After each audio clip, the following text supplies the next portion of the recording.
કલ્પના કરો કે જો તમને આપણી પૃથ્વીથી 3000 પ્રકાશ વર્ષ દૂર કોઈ બીજા ગ્રહ પર મોકલવામાં આવે અને ત્યાં જઈને તમે એક અત્યંત શક્તિશાળી ટેલિસ્કોપની એટલે કે દૂરબીનની મદદથી પૃથ્વી પર ઝૂમ કરો તો જાણી લો કે તમને પૃથ્વી પર શું દેખાશે। તમને પૃથ્વીનો એ સમય જોવા મળશે જે આજથી 5 થી 10,000 વર્ષ પહેલાંનો હતો, એટલે કે એ સમય જ્યારે પ્રભુ શ્રીરામ અને શ્રીકૃષ્ણનો જન્મ અને તેમની આખી જીવનગાથા ચાલી રહી હતી।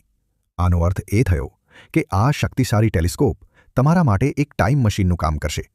ભલે તમે 3000 વર્ષ પહેલાંની પૃથ્વી પર જઈ શકશો નહીં, પરંતુ તેને જોઈ ચોક્કસ શકશો। હવે તમે તમારી કલ્પનામાંથી બહાર આવીને આ વાસ્તવિક મશીનને જુઓ, કારણ કે આ જ એ ટેલિસ્કોપ છે જે આપણી દુનિયાથી કરોડો પ્રકાશ વર્ષ દૂર રહેલી આકાશગંગાઓ, તારાઓ અને ગ્રહોના ભૂતકાળને જોવાની ક્ષમતા ધરાવે છે। 30 વર્ષની સખત મહેનત પછી આખરે આને બનાવી લેવામાં આવ્યું છે। નાસાના વૈજ્ઞાનિકો સતત છેલ્લા 30 વર્ષથી આને બનાવી રહ્યા હતા, જેને આજે જેમ્સ વેબ સ્પેસ ટેલિસ્કોપ કહેવામાં આવે છે। $10 બિલિયન એટલે કે લગભગ 75,000 કરોડ રૂપિયાના ખર્ચે બનેલું આ ટેલિસ્કોપ હજારો એન્જિનિયરોના લોહી પરસેવાની મહેનતનું પરિણામ છે। આ દુનિયાનું સૌથી શક્તિશાળી અને સૌથી જટિલ ટેલિસ્કોપ છે, જે બ્રહ્માંડમાં કરોડો અબજો વર્ષો પહેલાં બનેલી ઘટનાઓને જોઈ શકશે, અને આ જ કારણે ઘણા વૈજ્ઞાનિકો તેને ટાઈમ મશીનનું નામ પણ આપી રહ્યા છે। નાસા પાસે હવે એક એવી વસ્તુ આવી ગઈ છે જેના દ્વારા પૃથ્વી અને આ બ્રહ્માંડના છુપાયેલા રહસ્યો પરથી ટૂંક સમયમાં જ પડદો ખોલવા જઈ રહ્યો છે। આ ટેલિસ્કોપ કામ કેવી રીતે કરે છે? પરંતુ સવાલ એ છે કે કરોડો અબજો વર્ષ પહેલાં ભૂતકાળમાં જે કંઈ પણ થયું તે આ ટેલિસ્કોપ કેવી રીતે જોઈ શકશે? આ ટેલિસ્કોપ કામ કેવી રીતે કરે છે અને આપણે આના દ્વારા શું શું જોઈ શકીશું? આ સવાલોના જવાબ જાણવા માટે સૌથી પહેલાં એ જાણવું જરૂરી છે કે આપણને વસ્તુઓ દેખાય છે કેવી રીતે।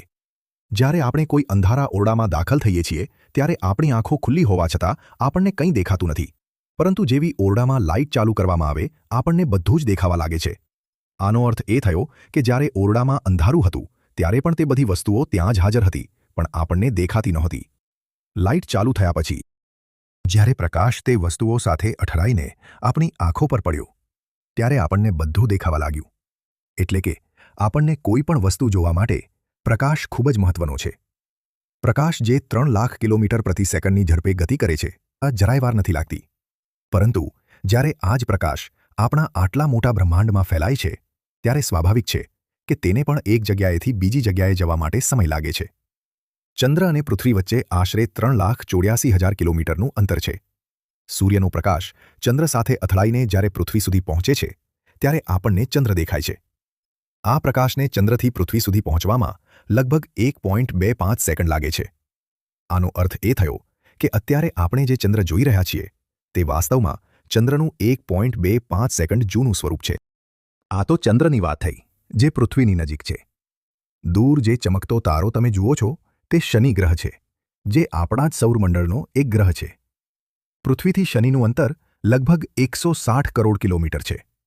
પ્રકાશને શનિથી પૃથ્વી સુધી આવવામાં પૂરી 5,333 સેકન્ડ એટલે કે 1.5 કલાક જેટલો સમય લાગે છે। એટલે કે આપણે પૃથ્વી પરથી જે શનિ ગ્રહ જોઈ રહ્યા છીએ તે વાસ્તવમાં શનિનું 1.5 કલાક જૂનું સ્વરૂપ છે। જો આ ક્ષણે શનિના તૂટીને 2 ટુકડા થઈ જાય તો પણ આપણને 1.5 કલાક સુધી તે એમ જ દેખાતો રહેશે। એટલે જો એમ કહેવામાં આવે કે આપણે શનિના ભૂતકાળને જોઈ રહ્યા છીએ તો તે ખોટું નહીં હોય। સ્પેસમાં અંતરનું માપ અને ગેલેક્સીઓ, અવકાશ વૈજ્ઞાનિકો અને ખગોળશાસ્ત્રીઓ સ્પેસમાં અંતરને કિલોમીટરમાં નહીં પરંતુ લાઇટ અવર્સ અથવા પ્રકાશ વર્ષમાં માપે છે। પ્રકાશ અવકાશમાં 1 કલાકમાં જેટલું અંતર કાપે છે તેને એક લાઇટ અવર કહેવાય છે। પ્રકાશ અવકાશમાં 1 વર્ષમાં જેટલું અંતર કાપે છે તેને એક લાઇટ ઈયર પ્રકાશ વર્ષ કહેવામાં આવે છે। જેમ કે આપણે જાણ્યું કે શનિથી પૃથ્વી સુધી પ્રકાશને આવતા 1.5 કલાક લાગે છે, તો આપણે એમ પણ કહી શકીએ કે શનિ પૃથ્વીથી 1.5 લાઇટ અવર દૂર છે। હવે આપણે આપણા સૌરમંડળની બહાર જઈએ। બ્રહ્માંડ ઘણું મોટું છે, એટલું મોટું કે આપણી મિલ્કી વે ગેલેક્સીમાં આપણું સૌરમંડળ માત્ર એક નાનકડા ટપકા સમાન છે। આ મિલ્કી વે ગેલેક્સી 1,25,000 પ્રકાશ વર્ષ જેટલી ફેલાયેલી છે। એટલે કે આપણી ગેલેક્સીના એક છેડાથી બીજા છેડા સુધી પ્રકાશને પહોંચવામાં પૂરા 1,25,000 વર્ષ લાગી જશે। પરંતુ આશ્ચર્યની વાત એ છે કે બ્રહ્માંડમાં આવી અગણિત ગેલેક્સીઓ આવેલી છે, પરંતુ આપણી આંખો તેને જોઈ શકતી નથી, કારણ કે તે એટલી દૂર છે કે તેનો પ્રકાશ એટલો ઝાંખો થઈ જાય છે કે આપણી આંખો તેને ઝીલી શકતી નથી। જો આ ગેલેક્સીઓ અને તેના ગ્રહોને જોવા હોય તો ટેલિસ્કોપનો ઉપયોગ કરવામાં આવે છે. ટેલિસ્કોપની અંદર વળાંકવાળો અરીસો લગાવેલો હોય છે, જે થોડાક પ્રકાશને પણ એક પિન પોઇન્ટ ફોકસ પર રિફ્લેક્ટ કરે છે, જેનાથી ખૂબ જ ઝાંખો પ્રકાશ પણ ગુણાકાર થઈને વધી જાય છે. જે ટેલિસ્કોપ જેટલો વધારે પ્રકાશ એકઠો કરી શકશે, તે અવકાશમાં એટલી જ વધારે દૂરની વસ્તુઓ જોઈ શકશે. 1990માં લોન્ચ થયેલું હબલ ટેલિસ્કોપ આપણા સૌરમંડળથી 10 બિલિયન 10 અબજ પ્રકાશ વર્ષ દૂર આવેલી ગેલેક્સીઓને પણ જોઈ શકે છે. હબલની આ સિસ્ટમને ડીપ ફિલ્ડ પણ કહેવામાં આવે છે. હબલ ડીપ ફિલ્ડે જે તસવીરો લીધી છે, તેમાં આપણે વાસ્તવમાં તે ગેલેક્સીઓના ભૂતકાળને જોઈ રહ્યા છીએ. એટલો જૂનો ભૂતકાળ જ્યારે આપણી પૃથ્વી પણ નહોતી બની. હા, તે ગેલેક્સીઓમાંથી જે પ્રકાશ નીકળી રહ્યો છે, તે વાસ્તવમાં 10 અબજ વર્ષ પહેલાં નીકળ્યો હતો, જે આજે આપણા સુધી પહોંચ્યો છે. જ્યારે પૃથ્વી તો આજથી 4.5 અબજ વર્ષ પહેલાં જ બની છે. હવે સવાલ એ થાય કે જ્યારે હબલ ટેલિસ્કોપ પહેલેથી જ ગેલેક્સીઓના ભૂતકાળને જોઈ શકે છે, તો પછી આપણને જેમ્સ વેબ સ્પેસ ટેલિસ્કોપની જરૂર કેમ પડી? એન્જિનિયરોનું કહેવું છે કે જેમ્સ વેબ એટલું શક્તિશાળી છે કે જો તેને ચંદ્ર પર રાખવામાં આવે તો તે પૃથ્વી પર સળગતી એક નાનકડી મીણબત્તીના પ્રકાશને પણ જોઈ શકે છે.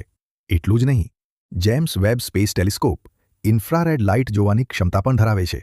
વિજ્ઞાન અનુસાર જે ગેલેક્સીઓ અને તારાઓ આપણાથી દૂર જઈ રહ્યા છે, તેમનો પ્રકાશ આપણા સુધી પહોંચતા પહોંચતા ઇન્ફ્રારેડ લાઇટમાં બદલાઈ જાય છે.